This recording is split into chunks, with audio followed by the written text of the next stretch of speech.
from your experience as being a doctor, and you're a chiropractor, but you have a lot of personal and clinical experience with raw food. What do you make of all this? All right, so that's a big topic, so there's a lot to share there. All right, so number one, different things work for different people, fat wise, salt wise, in a number of different areas. So there are some people who really thrive eating a low fat diet as long as they're getting enough of each of the essential fatty acids. So there's an omega-3 essential fat called alpha linolenic acid. There's an omega-6 essential fat called linoleic acid. We don't need huge quantities of those. So for alpha linolenic acid, the omega-3 essential fat, the recommendations are 1.1 grams for women. So that's only about 10 calories worth of that stuff, or 1.6 grams for men. That's about 15 calories worth of it. That's not a lot. Now, the great news is if you consume fresh fruits and vegetables, okay, fruit doesn't have zero fat. It has 5, 6, 8% of the calories from fat.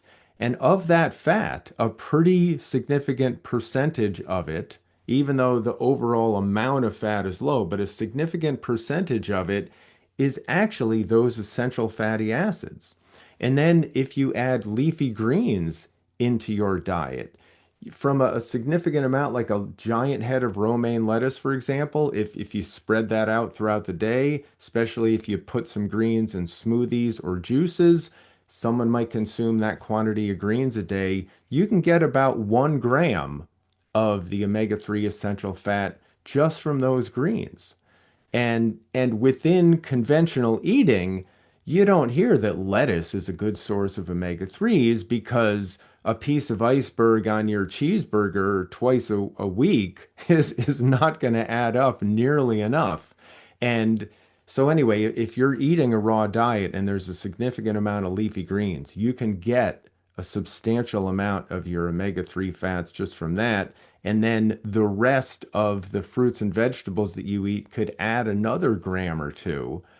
So within the context of a raw vegan fruit and vegetable based diet, even on a low fat diet, you can still meet your essential fatty acid needs. So for example, I've tested a lot of raw vegan people for a fatty acid profile. That's separate from a lipid panel, which is cholesterol, triglycerides, and HDL and LDL levels. So it looks at omega-3s, omega-6, all the different fatty acids, sometimes traveling through your bloodstream and sometimes as part of your cell membranes of your red blood cells. And you got to interpret the tests a little differently depending on which one it is. So, for example, Chef AJ is pretty famous in the plant-based world. A lot of your listeners know who she is. She's had me on a couple of episodes analyze her fatty acid profile. Now, she eats some raw food, but cooked food also, but she's really low fat. For her, little bit of fat kind of triggers an addictive type of response, and she's used to be overweight and she doesn't want to be anymore. She stays lean, so she keeps things really low in fat. Her fatty acid profile always looked really good. And so here's one example where testing people, and the test has to be analyzed appropriately by someone who knows what they're talking about. That's a giant disclaimer there, but within that context, testing can let people know if the approach that they're taking is working well for them or if they need to take a different approach. So let me shift gears and give you another example. So a lot of people like young coconuts. Uh, we're both friends with John Kohler. He's really into the coconuts years ago and still likes them. And you can probably, do you have any coconut trees in your yard, Paul? I know No, you I got do not. awesome stuff. No. All right, but they're near you. Yes. Oh, yeah. So I have a family history of heart disease. My maternal grandfather died at 56 years old of his fourth heart attack. I guess he was lucky the first three times. My mom always says that everyone on her side of the family looks like a short, fat tree trunk. They're, and I know I got that from my mom's side. As a teenager, I was heavy. My blood pressure can go up really easily. My cholesterol can go up really easily. So, years ago, when my cholesterol was normally about 130, in that range, every time I went to the store, I lived near a Asian grocery store called 99 Ranch Market. They had cases of young coconuts for $5. I'm like, man, nine of those guys for $5. And this was like 20 something years ago, but still, what a deal.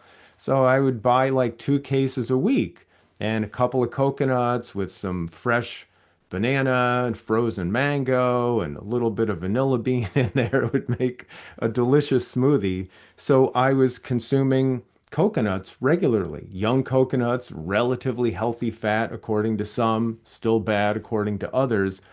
But the next time I got some lab work done and I checked my cholesterol, it was up in the upper 180s. I'm like, oh my God, that's like approaching 200. And that's still good according to most doctors. But based on my standards, being down in the 130s or so, that seemed way too high. So I stopped eating coconuts. It was hard to do because I was really into them and they were still on sale for $5 a case when I went to the store.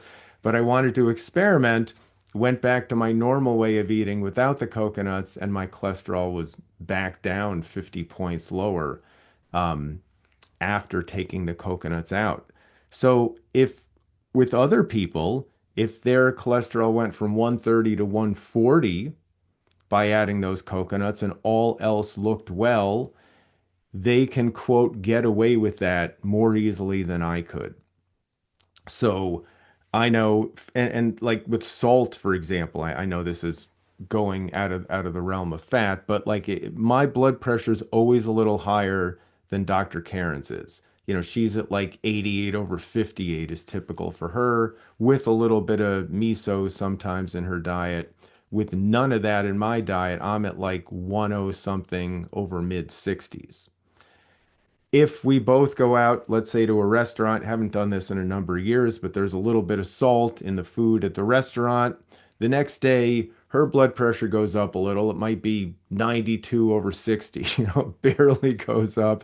And I might be at like 100 and upper 20s, 130 over the 80s. That little bit of salt really affects me. Now, when we go out hiking, I can go all day without drinking I water. get, I She get, I, can't. I I get So your anyway, point that each person is different, but getting to the yeah, fat, it's not only the cholesterol, because we're looking at the different types of the omega-3. So there's a controversy of DHA. Do we need to supplement yeah. with it? Because Okay, can our good. body convert it? Are we good converters? And how accurate is the omega-3 test? So this is a controversy, Okay, you have a viewpoint of that because this is I something do. I do. I've go tested a back. lot of people for this, and I love. So, like with Chef AJ, for example, her DHA level was good and solid. I think we can trust her. She's not consuming fish oil in the closet, and neither am I. I can share my results too. But and for those viewers who aren't familiar with it, there's ALA, the omega-3 essential fat I was talking about. Few steps in between, the body converts that into EPA. Heard a lot about that. It's the major pro or anti-inflammatory, excuse me, omega-3 fat. And then a couple more steps, it makes DHA. We need that for our brain function, for hormones to function properly, etc.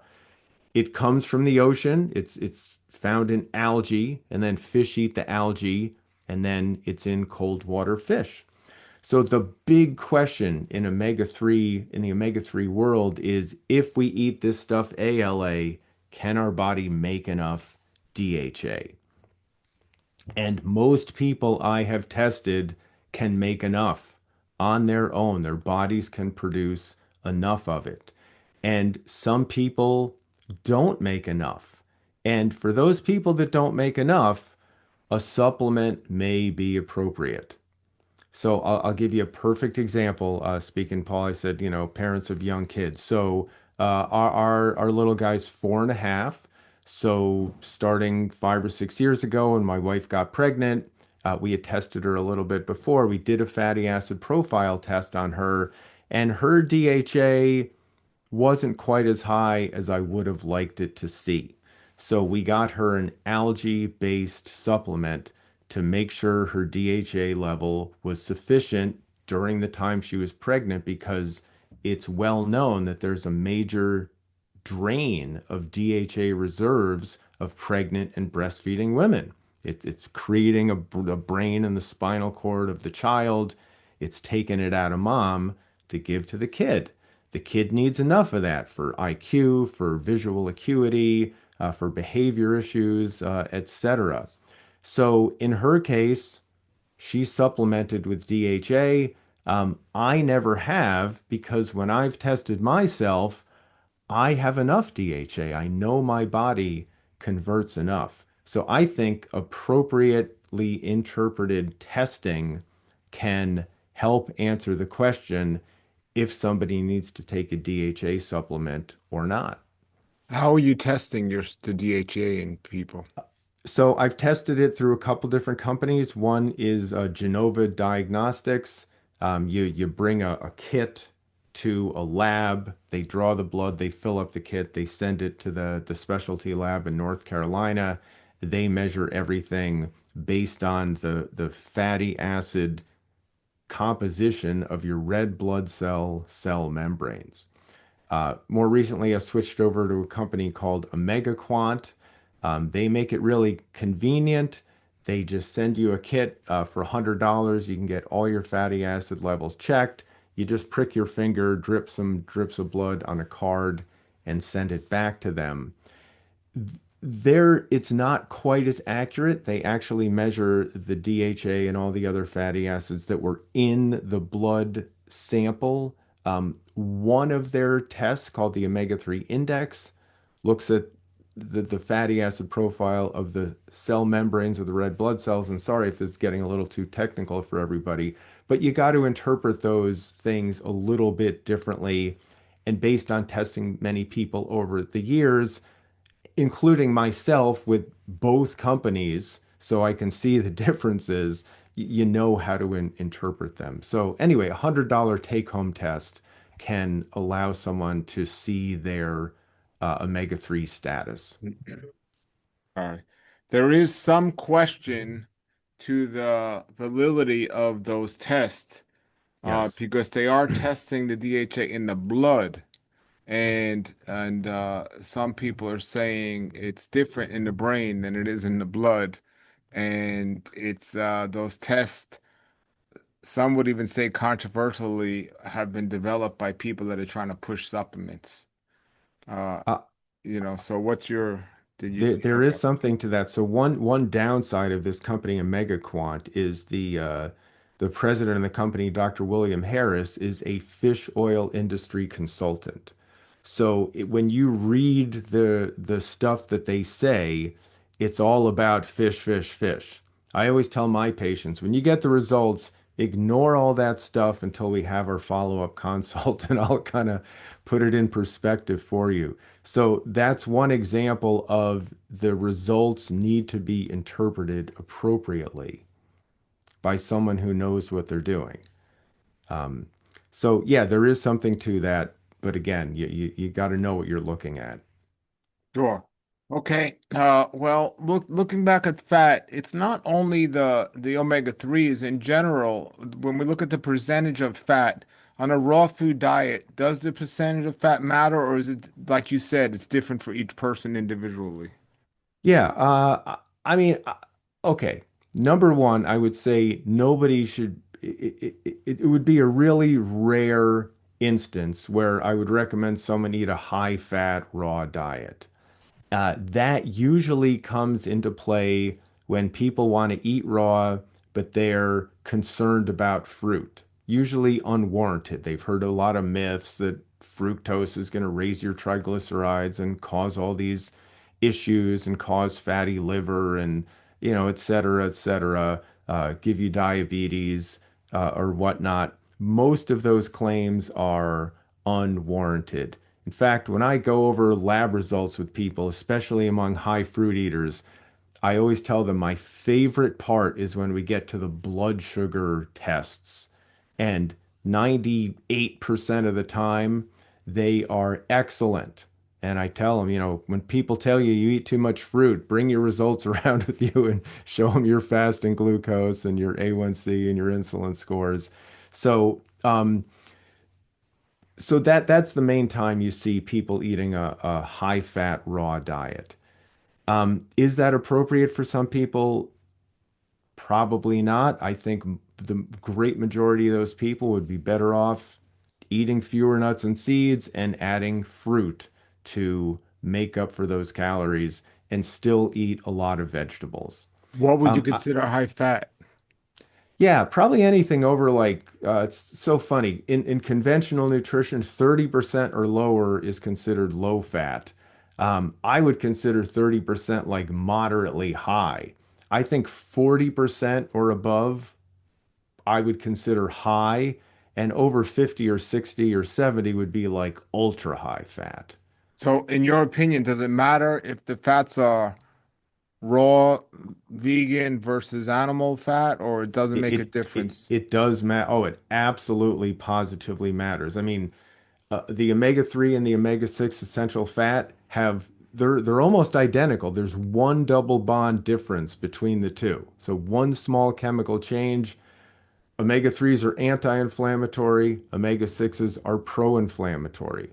If I should do an experiment someday with the coconuts again, and then have the same amount of fat I did with the coconuts, but let's say with almond milk or something. My guess is my cholesterol would have probably gone up about half as much. Saturated fats are different than monounsaturated fats and polyunsaturated fats, and even the So, what polyunsaturated, you're like the saying sixes is, and even threes, are though different. the coconut is considered raw fat, it's a saturated fat, so it's gonna not. Correct. So if somebody's eating, let's say, a high fat raw food diet and they're doing it with hemp seeds versus coconut meat, it's gonna have a definitely different effect on the body. Correct. Correct. Yes. Okay. Yes. The different types of fats are different for sure. Now here's No, a no doubt question. about that. If somebody is choosing to eat a raw food diet and they're not wanting to eat an exceptionally high amount of fruit, where would they get their calories from without going high fat?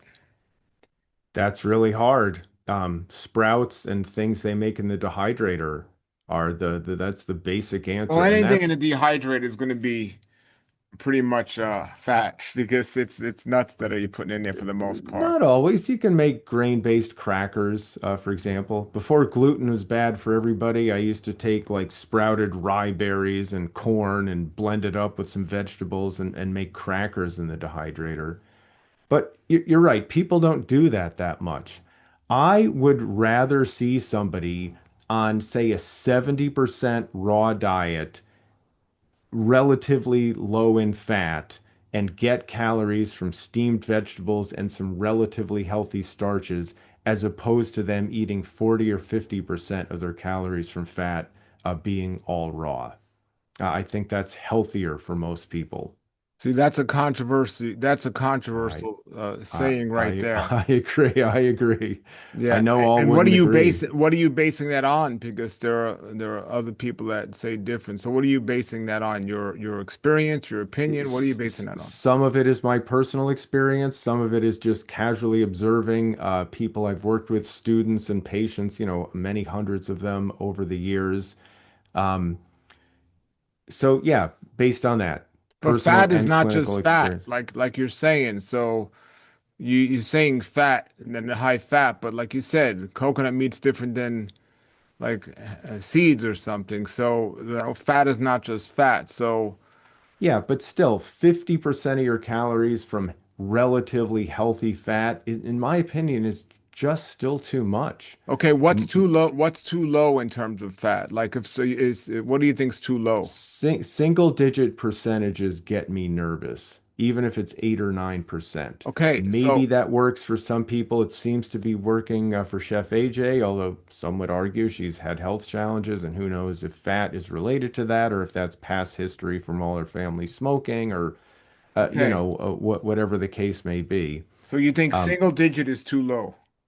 I think for most people, I Long, we're think talking long there's, term, everybody, not just we're all right. talking long term. Yeah, but Okay, there's so still individual differences. so That gets me nervous. if single digit is too low and 40 or 50% in your opinion is too high, what's a healthy range? If somebody's coming to you, they want to go on a rough diet, they're asking you, what would you say a healthy range is in numbers? Because you got Okay. the 80 Yep. 10 10 thing. So Yep. from your experience, the 80 10 10, you're cutting it too low in fat because 10 is close to 9 and you're saying 9 might be too low, right?